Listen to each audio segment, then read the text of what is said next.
लालची बेटा। पीयूष मुंबई में नौकरी करता है, इसलिए शादी के कुछ दिन बाद ही अपनी बीवी के साथ मुंबई चला जाता है। पीयूष बहुत ही लालची और चालाक था।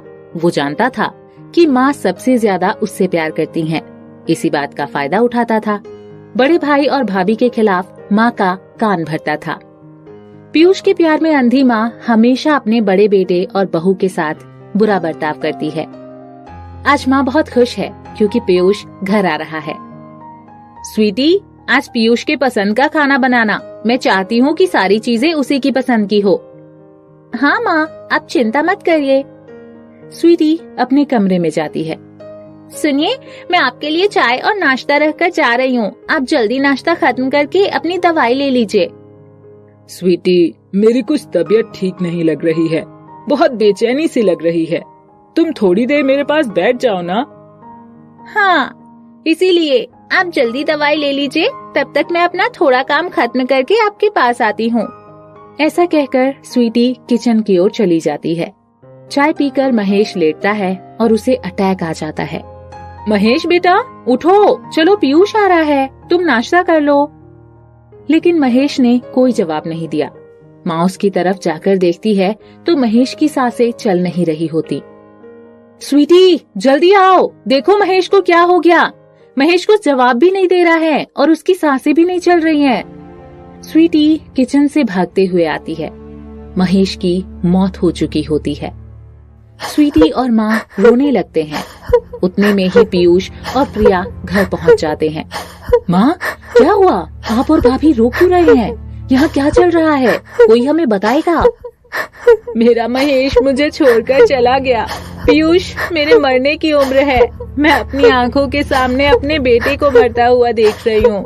मुझसे ज्यादा भागा कौन होगा? महेश का अंतिम संस्कार होता है। पीयूष पैसों के पीछे इतना अंधा था कि अभी अभी उसका बड़ा भाई गुजरा है और प्रॉपर्टी के नाम से फिर माँ के दिल में जहर भरता है, जिससे स्वीटी भाभी को प्रॉपर्टी का हिस्सा ना मिले। माँ, आपको नहीं लगता कि अब हमें स्वीटी भाभी की शादी कर देनी चाहिए? अब कब तक स्वीटी भाभी का बोझ झेलती रहेंगी? और अगर स्वीटी भाभी हमेशा यहाँ रहें, तो उन्हें हमारी प्रॉपर्टी का हिस्सा देना होगा। आखिर वो हैं तो दूसरे ही घर की ना। अब भैया नहीं रहे तो उनके यहाँ रहने का कोई मतलब नहीं है। माँ को लगता है कि पीयूष सही कह रहा है, क्योंकि बेटे और बहू के बीच में माँ बेटे की ही सुनेगी। पीयूष के कारण हमेशा से मन में भरा हुआ जहर अब बेटे के जाने के बाद और भी ज्यादा बाहर आने लगा। माँ, भाभी को कहिए वो शादी करें या तो हमारा ये घर छोड़कर चली जाएं। स्वीटी, या तो तुम अपने मायके चली जाओ या किसी से शादी कर लो। सारी जिंदगी मैं तुम्हें ऐसे ही नहीं पाल सकती। माँ, मैं जिंदगी भर महेश की विधवा बन के रह सकती हूँ, लेकिन किसी और से शादी नहीं कर सकती। मैं आपके ऊपर बिल्कुल बोझ नहीं बनूंगी। मैं आपकी वैसे ही सेवा करूंगी जैसे हमेशा करती आई हूँ। आप मुझे प्लीज घर छोड़ने के लिए मत कहिए। मैं तुम्हारी इच्छा नहीं पूछ रही हूँ, इसे मेरी मर्जी समझ लो। तो कल तुम सुबह तक तय कर लो तुम्हें करना क्या है। पीयूष, प्रिया, देखो ना माँ कैसी बातें कर रही हैं। तुम दोनों ही इन्हें समझाओ ना। माँ बिल्कुल सही कह रही है भाभी, मुझे माफ करिए। अगर आप लोग ऐसा ही चाहते हैं कि मैं ये घर छोड़कर चली जाऊं तो ठीक है। अगली सुबह स्वीटी अपने मायके के लिए निकल जाती है।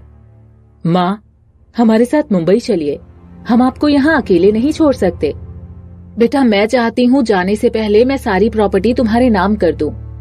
माँ के लिए पीयूष ही सबसे ज्यादा प्यारा था, इसलिए उन्होंने सारी प्रॉपर्टी पीयूष के नाम कर दी। उन्होंने अपने लिए कुछ भी नहीं बचाया और स्वीटी के लिए भी कुछ नहीं छोड़ा। प्रिया और पीयूष दोनों ही बहुत चालाक थे। जब तक प्रॉपर्टी उनके नाम पर नहीं आई, उन लोगों ने माँ को बहुत लाड प्यार दिया।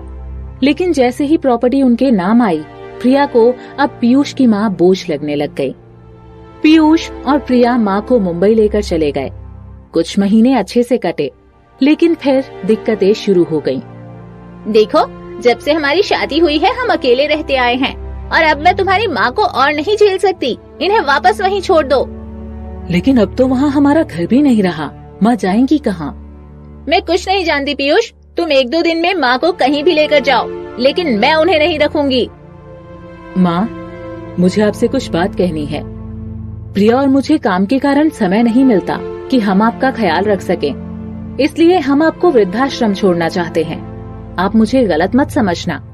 माँ के पैरों तले जमीन खिसक गई। जिस बेटे के लिए उन्होंने छोटी बहू को घर से निकाल दिया था और जब तक उनका बेटा जिंदा था, पीयूष के कहने पर उसे कभी चैन से जीने नहीं दिया। माँ की आंखें आंसुओं से भरी हुई थीं। पीयूष ऐसा हो जाएगा उन्होंने कभी नहीं सोचा था। माँ को अब सारी बातें समझ आती हैं कि उन्होंने अपने बड़े बेटे और बहू के साथ कितना बुरा बर्ताव किया था। स्वीटी का हक था कि वो अपने ससुराल में जिंदगी भर रहे, लेकिन पीयूष की बात मानकर माँ ने उसे घर से निकाल दिया। ठीक है बेटा, जैसा तुम्हें ठीक लगे। माँ अपने कमरे में जाकर अपना सामान रखती है। प्रिया और पीयूष माँ को वृद्धाश्रम छोड़कर आ जाते हैं।